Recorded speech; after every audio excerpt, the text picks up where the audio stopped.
Boa noite, Rogério. O jogo de quarta-feira, a importância é flagrante, imagino que tenha pesado na escalação, mas queria que você falasse um pouco dessa equipe, onde o Acevedo jogou pelo lado direito, o Rezende jogou como volante, o Iago jogou na frente e o Juba um pouco mais recuado de lateral. Falasse das suas escolhas e o posicionamento delas. Bom, logicamente que as escolhas têm bastante a ver com quarta-feira e também com o elenco que foi montado, como eu sempre repito. Não seria fácil contra o Flamengo aqui, de maneira alguma, com todos, mas eu acho que até o que aconteceu com o próprio Flamengo reflete muito das escolhas. 2 lesões no primeiro tempo, jogadores saindo, né? É puxado, a situação ela é... Nós infelizmente tivemos mais uma lesão do Ademir. Nós tivemos que os 2 laterais direitos machucados, o Eric, que fez a lateral direito, suspenso, e o Nico já havia jogado umas 10 partidas no Uruguai como lateral direito. Então foi o que nós encontramos de melhor adaptação e ele teve extrema boa vontade para fazer essa função e acho que até executou de maneira bem feita, né? O Rezende foi para a função que seria do Nico, em tese, no jogo, porque é um volante de origem, nos ajudava também com a altura em bola defensiva. E o Iago pela energia, porque nós tínhamos dúvida se o Wesley começaria para uma dobra para o Juba construir por dentro e o Iago poder acompanhar, que é o lado mais forte. Gerson vem para dentro sempre. Então, para dar essa compensação, o Ademir não pôde, foi Kaique, e hoje com o Lúcio para tentar ter mais energia, pressionar um pouco mais. Uma pena não conseguir um resultado melhor. Eu acho que o time suportou bem a pressão do começo do jogo, com a exceção do lance do gol, que um descuido, mas o Flamengo até teve mais controle de jogo, que era normal, esperado até para um time que não tem tanto conjunto, o nosso.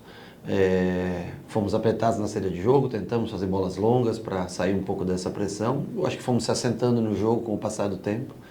E na fase final do jogo poderíamos ter tido um resultado melhor. Não criamos tanto assim, mas aí resolvemos nos últimos 30 minutos colocar alguns jogadores que a gente resolveu poupar pelo cansaço mesmo que é a sequência de jogos. Uma pena, um jogo importante, claro que é de quarta, de hoje também era muito importante, assim como do domingo que vem, também em casa será muito importante. Então, uma pena, a gente pela primeira vez na temporada perde 2 jogos consecutivos, mas eu acho que se nós tínhamos uma chance, nós temos que arriscar na quarta-feira, tentar ter jogadores em melhores condições e também dar minutagem para esses jogadores que jogaram hoje para estar prontos para uma necessidade, para entrar no campo de jogo, seja na quarta ou seja no domingo.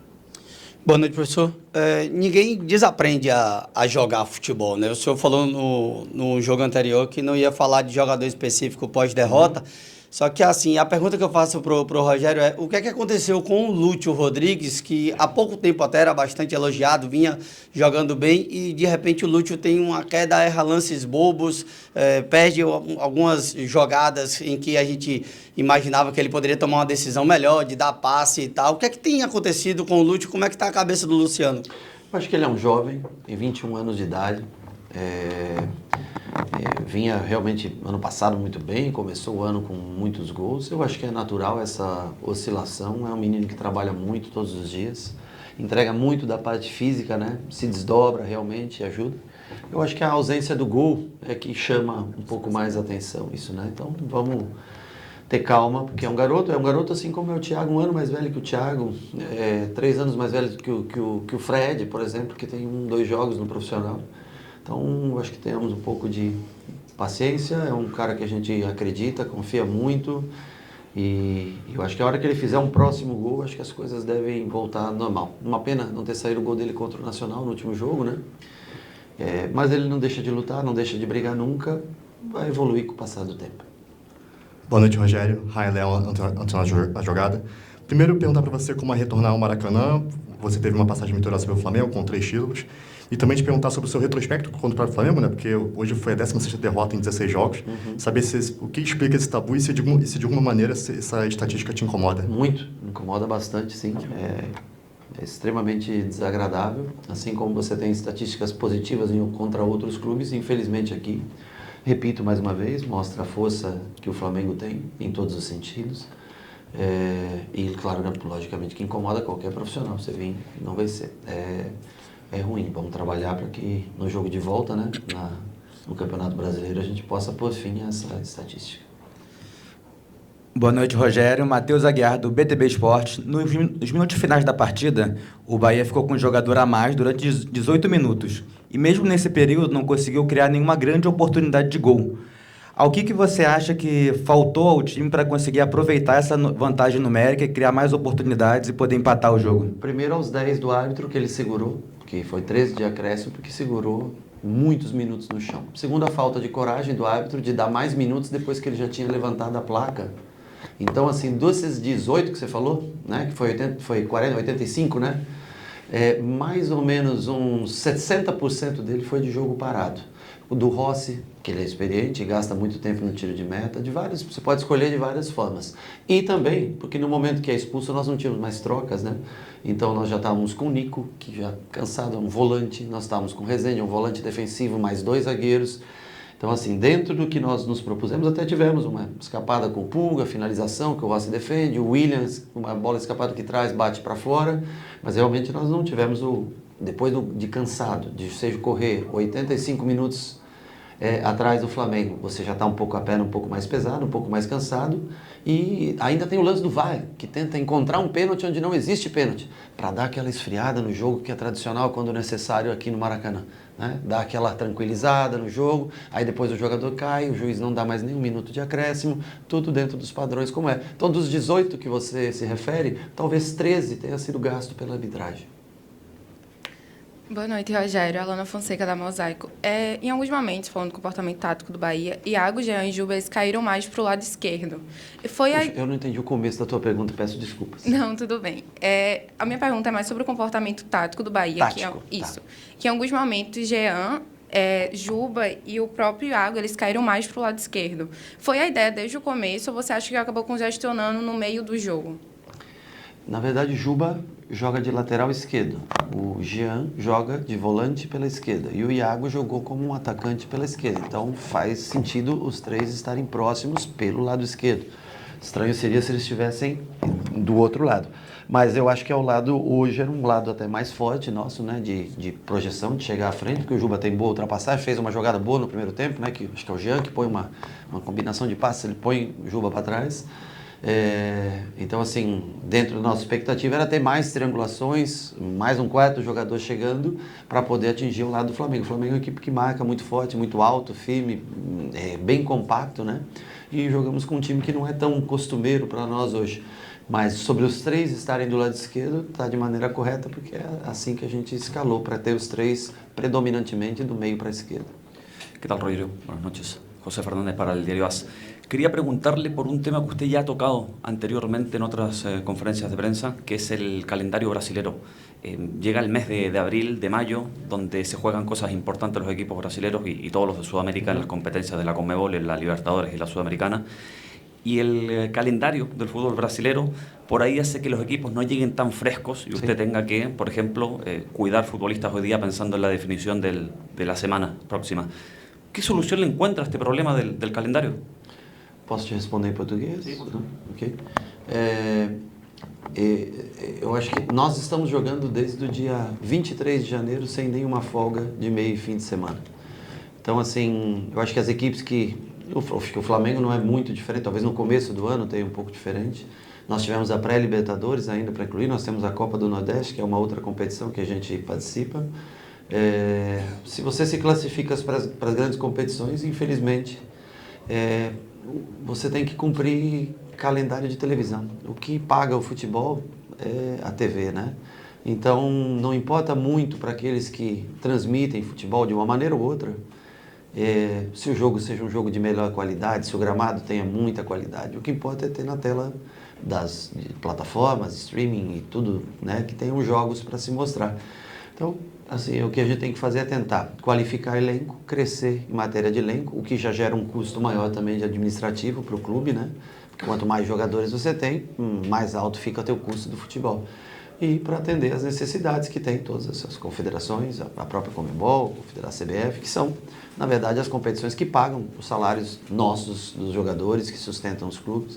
Então nós temos que tentar se adaptar a isso, porque não tem ao menos uma perspectiva de melhora ou de diminuição de jogos, porque também ninguém quer diminuir os seus salários. Então nós temos que continuar trabalhando e tentando encontrar maneiras de rodar times para um menor número de lesões, mas é natural. Chega nesse mês agora com 32, acho que hoje 32 jogos, nós vamos estar mais cansados e infelizmente já com 7, 8 lesões, isso cai, logicamente, a qualidade de cada time. Acho que todos, você vê o Flamengo hoje perdendo 2 jogadores por lesão no primeiro tempo. Rogério, eu ia até perguntar outra coisa, mas é um ordinário aí. Pode tirar porque é meia-noite. Perdão, desculpa. Não imaginei que já era meia-noite. Mas vamos lá.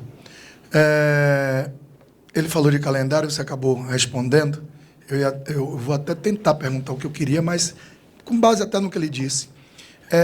Você trabalhou, você, o elenco, todo mundo trabalhou pra caramba para estar no patamar que está. Uhum. Se você trabalha, você já sabe o que é que vai enfrentar. Sim. Está com um elenco curto, está com um elenco desequilibrado, não é uma responsabilidade de quem tem que montar? E aí eu não estou dizendo que você é culpado ou que Cadu é culpado, estou dizendo que é pensado. Já se sabia que teria Libertadores, Baiano, Nordeste, Copa do Brasil, o Brasileiro, todas as competições. E aí estar desse jeito não é só você, mas tem times que estão com elenco maiores, sofrem menos. E a gente está com elenco curto e faltando peças. Não já era sabido que isso ia acontecer? Não é algo pré-definido? Não já se sabia? A gente não sabe a tabela.